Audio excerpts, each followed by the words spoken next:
Assalamualaikum warahmatullahi wabarakatuh. Perkenalkan, nama saya Rifinandia Sirin Asyifa, mahasiswi jurusan Sosiologi Genap Kampus Indralaya, Fakultas Ilmu Sosial dan Ilmu Politik ke Universitas Sriwijaya. Di sini saya akan mereview mengenai salah satu bab dari buku Integrasi dan Disintegrasi menurut Perspektif Budaya. Materi yang akan saya paparkan adalah identitas dan krisis budaya menurut Dr. Andes Timotius, yaitu ada dua hal dalam bacaan ini yang disebut sebagai masalah krisis identitas dan budaya Indonesia, yaitu adanya transisi identitas serta konflik dan kekerasan. Yang pertama yaitu transisi identitas. Dalam hal ini dapat kita ambil contoh suku Dayak yang ada di Kalimantan. Seperti yang kita tahu, masyarakat suku Dayak Kalimantan terkenal dengan pencahariannya sebagai petani ladang. Kegiatan ladang berpindah yang dilakukan dirasa tidak menimbulkan dampak yang signifikan terhadap alam sekitar. Masyarakat suku Dayak sangat selektif dalam menebang lahan yang akan digunakan mereka. Mereka juga paham betul hutan mana yang boleh dan tidak boleh ditebang. Masyarakat suku Dayak sangat menjaga kelestarian alam mereka.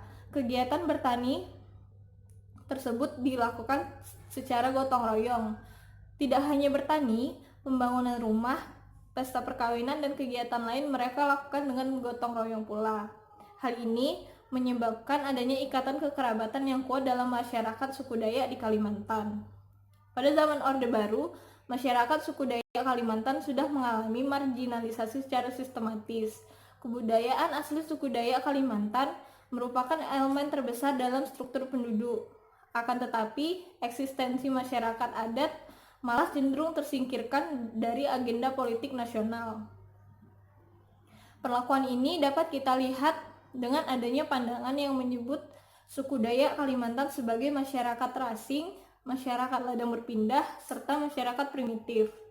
Pendefinisian sepihak pada identitas seperti ini tentu akan mempercepat hancurnya sistem dan pola adat yang ada di masyarakat baik secara ekonomi, politik, hukum, maupun sosial budaya.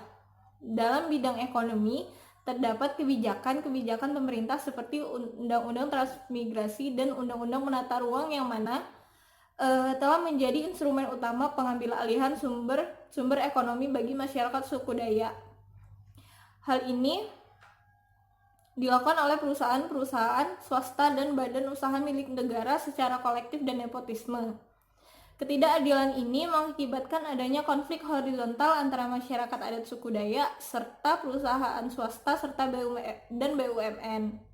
Hal ini menyebabkan terhambat atau terhalangnya masyarakat dalam mendapatkan atau mengelola sumber perekonomian. Sedangkan pada bidang sosial budaya, perencanaan dan pelaksanaan pembangunan masa Orde Baru menganggap nilai-nilai yang ada dalam masyarakat suku Dayak merupakan simbol keterbelakangan atau penghambat kemajuan. Hal ini dinilai berdasarkan cara berpikir irasional serta cara kerja yang dirasa kurang efisien. Sebaliknya, masyarakat modern dianggap lebih melambangkan kemajuan.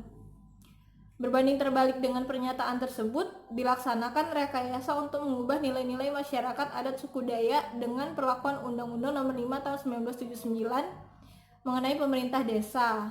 Di sini, pemaksaan sistem pertanian modern perlahan menghapuskan sistem pertanian ladang berpindah serta penatagunaan lahan adat untuk kepentingan hutan, tanaman industri, dan perkebunan yang secara langsung menghancurkan basis material kebudayaan adat Kalimantan.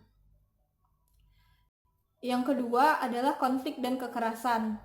Dalam situasi sosial yang tidak menentu ini, norma-norma kehidupan masyarakat seyogyanya menunjukkan peran aktifnya dengan mengedepankan harkat dan martabat manusia sebagai makhluk ciptaan Tuhan yang mulia. Konflik dan kekerasan yang kerap terjadi di beberapa daerah tentu diantara penyebabnya adalah belum adanya saling pengertian dan pemahaman tentang sejarah dan sosial budaya di antara masyarakat dan suku-suku bangsa. Sebab itu, wawasan pengetahuan dan pemahaman tentang keanekaragaman budaya bangsa pada masyarakat perlu disikapi secara arif dan bijaksana.